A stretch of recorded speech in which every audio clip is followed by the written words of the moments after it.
Okay, just a quick look here before it goes installed. As you can see, these buttons snap in really nice. It looks really smooth. The HVAC controlled, snapped in easily. I'll show you back here real quick. Again, the fit of this is perfect. I'll be interested to see how well it fits in the dash. As you can see, it uses factory style clipping, right? Just really good quality here. And then here's a peek at the rat's nest. It's kind of a mess, but it's, you know, unfortunately it's what you have to work with. Now in here, I do want to show you that this box, if you buy the combo kit, which is what I did because I have Bose, it comes with this. This is I believe it's a fiber optic translation box.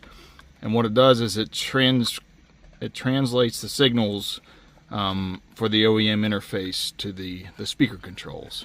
So we'll be interested to see how well this works. I'm not going to cover all the harness installs and everything, only because there are plenty on YouTube or other locations that you can look for. I will provide links to those in the review just so you can get to them. And those folks did a tremendous job with the installation of all the wiring. So let me get this installed and I'll show you what it looks like. Okay folks, I got the black radio installed. We'll start up the truck here. As you can hear, it maintains the factory chimes. I did not need to install the door chimes or vehicle chimes little speaker. The first initial startup, it takes probably up to 30 seconds. But again, this is a 2019 Silverado 3500 HD. It's a high country trim, and it's also a diesel. So I want to talk about that for a minute. With the diesel and the OEM interface and being a high country or a higher equipped model Silverado, and I'm sure the Sierra is very similar with GMC, there's a lot of embedded settings in the radio, and I'm sure a lot of folks out there are concerned about losing it.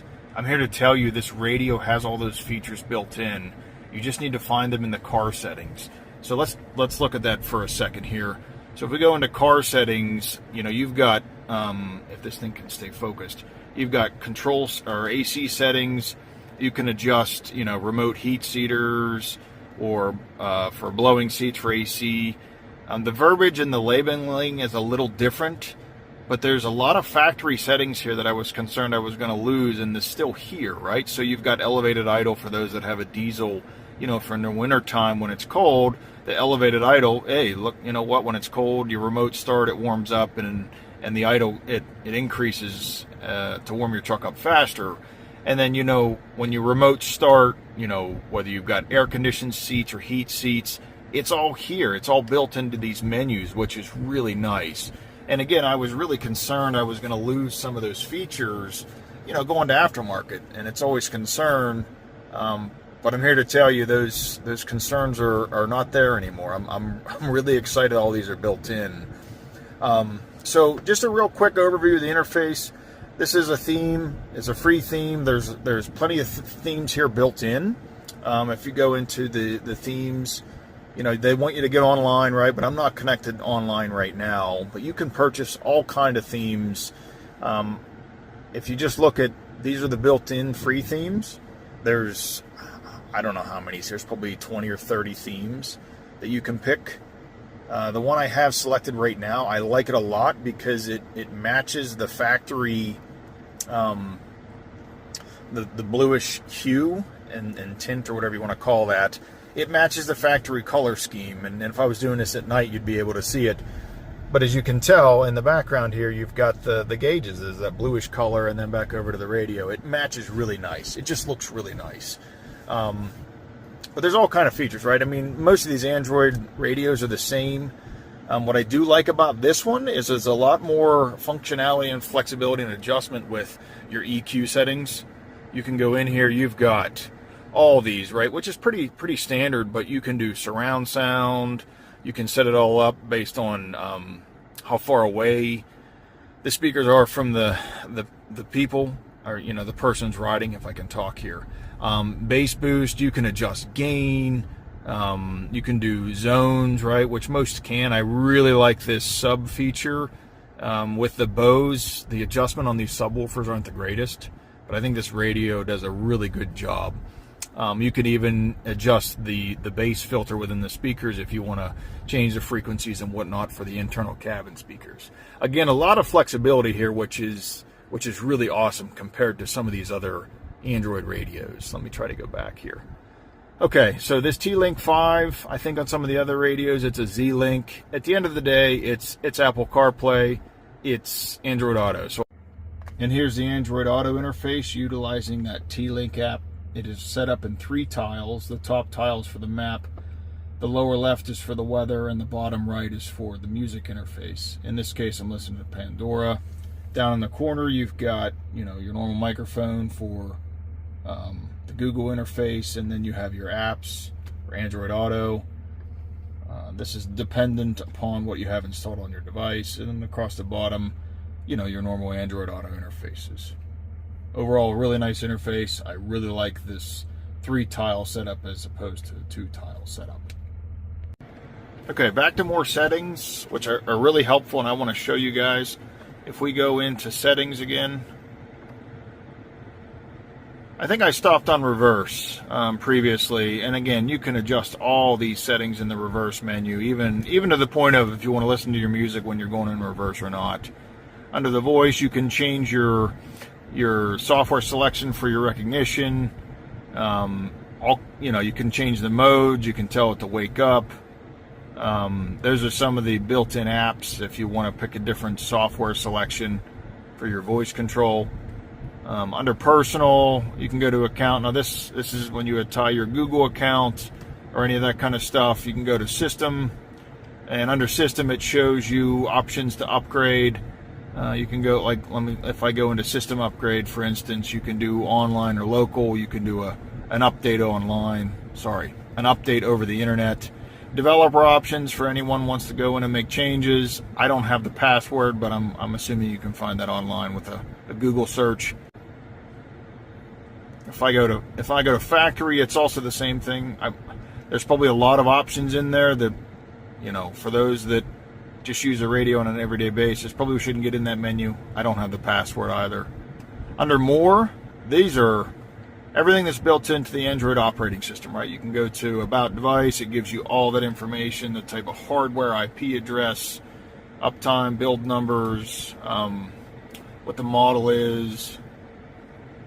If I go back here, location, accounts. This is very, very similar to Android users. And what else is really kind of nice about this, which is similar to all the other Android operating systems for head units, is if you go into File Manager, you can load your own APKs if you want to. I have not done that yet, but it gives you a ton of flexibility, especially over factory. Okay, everyone, that kind of wraps up my review. All in all, I gotta say, it looks beautiful, right? It looks smooth. It's super fast. I love it. I couldn't be happier. The quality, the OEM factory look, everything snapped in perfectly. It looks like it should be there, right? And the screen is massive, 13.1 inch, as opposed to the tiny 8 inch, or if you have a 7 inch in your GM vehicle. It just looks great. It looks absolutely awesome. The menus are fantastic. It retains all those factory options that I was really concerned about. It has a flexibility for growth if you want to add your own amplifier and your own speakers to upgrade, your vehicle. It has that flexibility and all those connections on the back of the radio. I know I didn't go into depth into the connections and everything. I will post in the review wording where those are, and I know I can't place links, but I'll try to give some information there. There's folks online that do a really good job of doing all those installs. This video review would have been an hour and a half long by the time I got all that wiring done. And again, some of the key points of the install: make sure you have that camera adapter installed if you're trying to retain your factory backup camera. Number 2, your steering wheel controls. Make sure you put those steering wheel controls, that wiring goes just behind this, and you got to tie into that. Again, it's a very simple plug and play but that gets you your steering wheel controls. It's orange wiring in a small connectorized bundle. Number 3, in those higher optioned GM vehicles, you've got to get that the Bose interface box, or your speakers are not going to work. The seller for this radio did a fantastic job. They put together a nice package, a bundle. You save a little bit of money. I highly recommend it for those that have a Bose system. And again, you have that fine tuning and adjustment from the amplifier that a lot of these other radios don't have, which I really like. It works great. You got kids in the back and you're going on a long trip, you can turn that down. You can turn the bass down if you're listening to an audiobook, or if you want to listen to something in the front left seat, like I do all the time, where I'm towing a trailer and we're going for hours and hours and everyone else is sleeping. You have that adjustability in that DSP menu for the equalizer to adjust all your speakers. It's a fantastic system. Not to mention, I haven't done it. You're not supposed to watch any movies going down the road, but it gives you flexibility if you're driving and you don't want to do a split screen, or want to have other control for folks that, maybe the kids in the back want to watch something. You can do that flexibility. You can also connect the rear screens, which I don't have in this vehicle. If I had screens, I would show, connections to that and some review, but I don't have that. But this radio has it. It has it built in. It gives you all those features. Couldn't be happier. And it's also nice that you have themes that you can change out. And I know a lot of other radios have that, but it gives that flexibility, which is fantastic. Again, couldn't be happier with this radio. If you got questions, let me know. If there's anything you want me to add to the review, also let me know and I can do that. Hope you enjoyed it.